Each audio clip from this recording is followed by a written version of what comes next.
5 जुलाई 1997 को राजद का गठन हुआ था।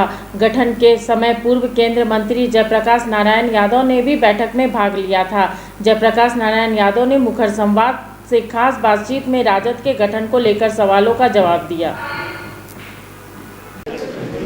5 जुलाई 1997 को जब राष्ट्रीय जनता दल की नींव रखी जा रही थी, उस समय लालू प्रसाद यादव के सिपाही के रूप में काम करने वाले पूर्व केंद्रीय मंत्री जयप्रकाश यादव भी उस मीटिंग में शामिल थे जब राष्ट्रीय जनता दल का गठन हो रहा था। ऐसे में वो खुद हमारे साथ हैं, जयप्रकाश नारायण यादव, जो बिहार सरकार में मंत्री और केंद्र सरकार में भी मंत्री रह चुके हैं। सर, उन दिनों परिस्थितियाँ क्या थी और किन परिस्थितियों में, संक्षिप्त में बताइएगा, क्या परिस्थितियाँ हुई कि राष्ट्रीय जनता दल का गठन हुआ? यूँ तो कहा जाता है कि लालू प्रसाद यादव ने अपनी सत्ता को बचाने के लिए राष्ट्रीय जनता दल का निर्माण किया, जनता दल को तोड़कर। देखिए, आदरणीय लालू जी ने किसी को तोड़ा नहीं। आदरणीय लालू जी एक विचारधारा से बंधे हुए थे, जो समाजवादी विचारधारा है, और उन्होंने कहा था उस समय कि समाजवाद की स्थापना के लिए राष्ट्रीय जनता दल की स्थापना कर रहे हैं।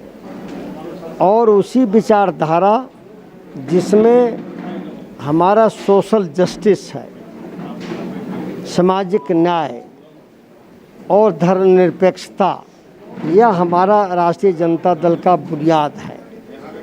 और हमेशा लालू जी ने कहा कि हम किसी व्यक्ति के खिलाफ नहीं हैं, किसी बिरादरी के खिलाफ नहीं हैं, हम न्याय के पक्ष में हैं कि जिसको हक नहीं मिला, जिसको कुर्सी नहीं मिला, जिसको जो है बूथों तक जाने की ताकत नहीं मिला, उसको पहुंचाना हमारा धर्म है और संवैधानिक हक दिलाना हक है। इसलिए राष्ट्रीय जनता दल का निर्माण उसी परिस्थिति में करने का काम किया। बहुत उतार चढ़ाव हुआ कि क्यों आदरणीय लालू जी कर रहे हैं। उन्होंने कहा कि हम संविधान की उन मूलभूत धाराओं को लागू करना चाहते हैं कि समाज का अंतिम जन, सत्ता में हिस्सेदारी, शिक्षा में उसको उचित स्थान, और सब ढंग से जो उसकी बदहाली और परेशानी है उसको उचित न्याय मिले, सत्ता में आई। ये एक बड़ी बात है कि लालू प्रसाद यादव जी ने आज जो संबोधन किया उसमें चरवाहा विद्यालय का जिक्र किया, और ये कहा जाता है कि विदेशों के लिए शोध का भी विषय था, भले ही देश में इसको मान्यता नहीं मिली। क्या कारण रहा कि चरवाहा विद्यालय उतने प्रासंगिक नहीं हो पाए जो होने चाहिए थी, जो चर्चा विदेशों में थी? चरवाहा विद्यालय को आदरणीय लालू जी ने एक रिसर्च के रूप में लाया, अनुसंधान के रूप में लाया, और जब उसको लाया तो दुनिया ने उसको कबूल किया। और जो है दुनिया के जो रिसर्चर है कहा कि लालू जी में तो गजब जो क्षमता है। चरवाहा विद्यालय एक साथ उन्होंने कहा कि गैया बकरी चढ़ते जाए और मुनिया बेटी पढ़ते जाए। कितना बड़ा संदेश इसमें है। यह सिर्फ जो है कोई एक छोटी बात नहीं है कि हम मेहनत कश हैं, हम मजदूरी करते हैं, हम पार्ट टाइम काम करते हैं, हम गरीब हैं, पेट से भूखा हैं, तो गैया बकरी हमारी चरते भी जाए और मुनिया बेटी जो है चरवाहा विद्यालय में पढ़ते भी जाए। यानी आधी रोटी खाएंगे फिर भी स्कूल जाएंगे। जन्म दिया तो शिक्षा दो, डू एंड डाई, करो या मरो का नारा राष्ट्रपिता महात्मा गांधी ने दिया, तो आदरणीय लालू जी ने कहा पढ़ो या मरो। आज कितना बड़ा संदेश। यह तो यथास्थितिवादी व्यवस्था को बनाए रखने वाली ताकतों ने जो है आदरणीय लालू जी के रिसर्च को, विचारों को समय समय पर जो है ध्वस्त करने का काम किया, लेकिन वो ध्वस्त होने वाला नहीं। इसलिए आदरणीय लालू जी ने याद किया आज यहाँ कि चरवाहा विद्यालय आज जो है दुनिया भर के लोगों ने कहा कि बहुत बड़ा जो है उसमें संदेश छिपा हुआ था, स्कूल खोल दो गाछ के नीचे। और आज क्या है, यहाँ आज के बिहार में जो है गाछ के नीचे भी जो है बच्चों पढ़ाने के लिए शिक्षक नहीं है, विद्यालय भवन नहीं है, लेकिन वो तो कहते थे कि और उसके लिए स्कूल बनाए गए, और हम उस समय थे शिक्षा मंत्री, और वो जो है पूरा का पूरा सभी जगह और जो है जो हमारा बिहार और झारखंड है सभी जगह हम लोग आते थे, सभी जगह संदेश देते थे सभी जगह ऐसे स्कूलों को जो है हम लोग उपस्थापित करने का काम किया। लेकिन जो है, जो आदमी को लगता है कि गरीब का बेटा जो पढ़ जाएगा, गरीब के बेटा जो बढ़ कर के आगे बढ़ जाएगा, तो गरीब के बेटा क्या IAS IPS नहीं बने, वह डॉक्टर इंजीनियर नहीं बने, वह ऊंची डिग्री नहीं, उसकी माँ बहन और बेटी बेटियां नहीं पढ़े।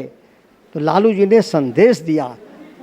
माँ भगवतिया देवी पत्थर तोड़ने वाली को पार्लियामेंट कौन पहुंचाया? जो दलित परिवार में पैदा लिया, मुसर जाति में पैदा लिया, उसको संदेश कौन दिया? आदरणीय लालू जी ने दिया। इसलिए लालू प्रसाद यादव जी एक ऐसा सूरज हैं जिसको कोई भी चाहेगा कमजोर करना, अस्त करना, लेकिन कभी अस्त नहीं हो सकता है। बिहार में सत्ता को लेकर बात आ रही है। तेजस्वी लगातार कल भी उन्होंने संबोधित किया कार्यकर्ताओं को और कहा कि सत्ता आने वाली है, संघर्ष करने के लिए मादा रखना चाहिए कार्यकर्ताओं को। तो क्या वाकई में बिहार में कुछ खिचड़ी पक रही है, समीकरण उलट पुलट हो सकता है, क्योंकि मंत्रियों का इस्तीफा भी हो रहा है वहाँ पे?